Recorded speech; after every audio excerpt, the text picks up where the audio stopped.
สวัสดีครับทุกคนสบายดีทุกคนขอบคุณทุกคนที่เข้ามาชมคลิปของคุณทีมอีกตุ้มครั้งหนึ่งถ้าจะเบาถ้าจะให้เบาพิมพ์ซอกห้าขวมรอข้องอีกตึมอาชีพหนึ่งข้องเมืองไทยที่หลายๆคนใฝ่ฝันนะทุกคนนั่นก็คือการเป็นทหาร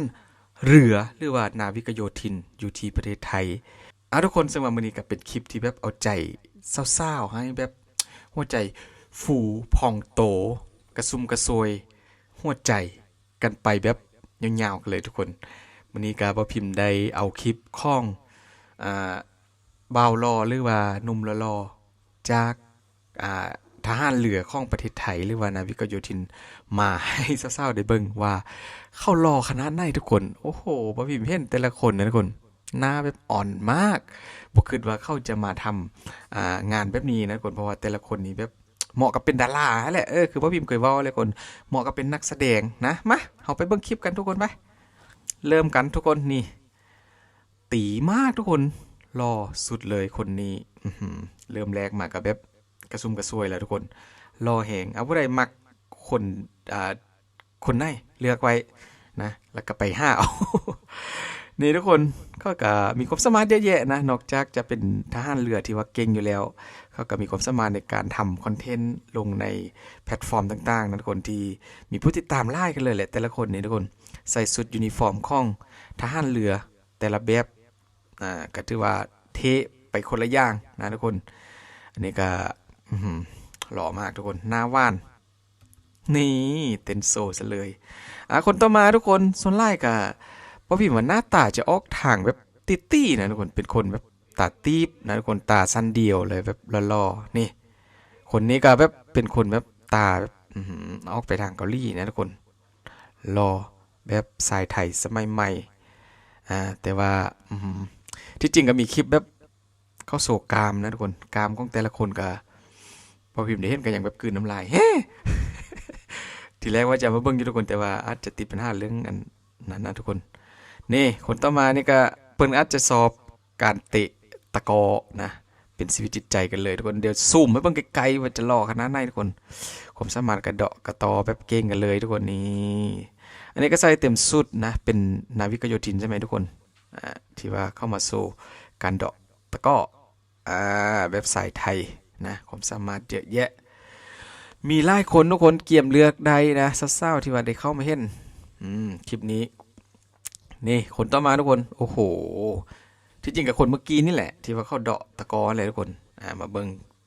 สุดนะทุกคนโอ้โหสุดที่เขาใส่แบบโคตรเท่นะทุกคนบ่พิมพ์บ่แม่นว่าตังอวยอย่างนั้นสุดแบบทหารไทยแต่ละหน่วยงานนั่นนะแบบเป็นสุดที่ว่าเบิ่งเราเหมือนกับอยู่ในหนังภาพยนตร์เลยทุกคนมาคนต่อมาทุกคนคนนี้แบบหน้าว่านแหงว่านแหงแล้วก็ล่อแหงนี่เขาจะมาโซนะแต่งหน้าทุกคนมาโซนฐาหน้าให้เบิ่งนะว่าเวลาเขาแต่งหน้าเราจะเอามาหน้าใส่จำได้ทุกคนนี่โอ้โหแบบเป็นทหารเรือที่ว่าทำงานหนักลุยแดดลุยฝนลุยน้ำลุยโคลนแต่ว่ากับบ่ทิ่มเนื้อคนการรักษาผิวซึ่งว่ามันก็เป็นอย่างที่ว่าเห็นหูเลยว่าเข้าต้องหน้าตาดีสำในนี่แหละนะต้องรักษาผิวขนาดนั้นทุกคนทากันแดดทาครีมกันแบบหน้าใสกันเลยก่อนจะออกไปทำงานนี่เลยทุกคนใสมากนี่มาต่ออีกทุกคนอันนี้ก็แบบคมเลยนะหน้าคิ้วแบบคมกันเลยทุกคนสายตานี่แบบเกี่ยวกาดเหมือนกับอินทรีกำลังจะออกล่าเหยื่อแฮนั่นก็คือผู้สาวนี่คนเดียวกับเมื่อกี้เลยทุกคนนะแบบข้าวรอหน้าตี้หน้าคมนะบางคนก็หน้าตี้นี่คนนี้ทุกคนคนนี้ก็ไม่ธรรมดานะแต่ละคนเศร้าๆก็เห็นตอนนี้กับพ่อพิมพ์กับโมนะแต่ละคนนี่ขึ้นได้แด่เออก็คือพ่อพิมพ์ว่าอะไรทุกคนนะแต่ละคนนี่น่าจะแบบไปสมัครเป็นดาราเป็นนักแสดงนี่ได้สบายกันเลยทุกคนเพราะว่ารอแหงอ่าแต่ล่าคลิปเราพ่อพิมพ์เบิ้งมาไล่แล้วคนดูมาเยอะแล้วก็คือแบบส่วนล่าจะเป็นแบบทหารแบบยังเป็นวัยรุ่นนะทุกคนอายุแบบประมาณ20ต้นๆนะนี่คนนี้ก็แบบคิ้วดกคิ้วหน้าแบบเข้มมากทุกคนใส่สุดทหารเข้าไปแล้วยิงรอนะทุกคนใส่เต็มสูทเป็นอะไรเป็นหมวก หมวกของทหารแล้วก็ใส่แว่นตาโอ้โหแบบโคตรเท่ย่างกายเศร้าๆกับโอ้โหลมตึงกันเลยนี่คนเมื่อกี้ทุกคนพอปลดแว่นตาออกมาก็จะเป็นประมาณนี้รอมากทุกคนหน้านี่จะออกเป็นแบบคล้ายๆฝรั่งนะทุกคนคนนี้เรียกว่าลูกครึ่งบ่ฮู้ว่าเมืองไทยแบบสามารถเอาลูกครึ่งมานี่ทุกคนคลิปนี้แหละว่าผมจะข้ามแบบสามารถเป็นลูกครึ่งกับลูกครึ่งแต่ว่าเป็นแบบพ่อเป็นไทยหรือว่าแม่เป็นไทยนี่สามารถมาเป็นทหารได้หมดใช่ไหมทุกคนก็เพียงแค่ว่ามีสายเลือดไทยนี่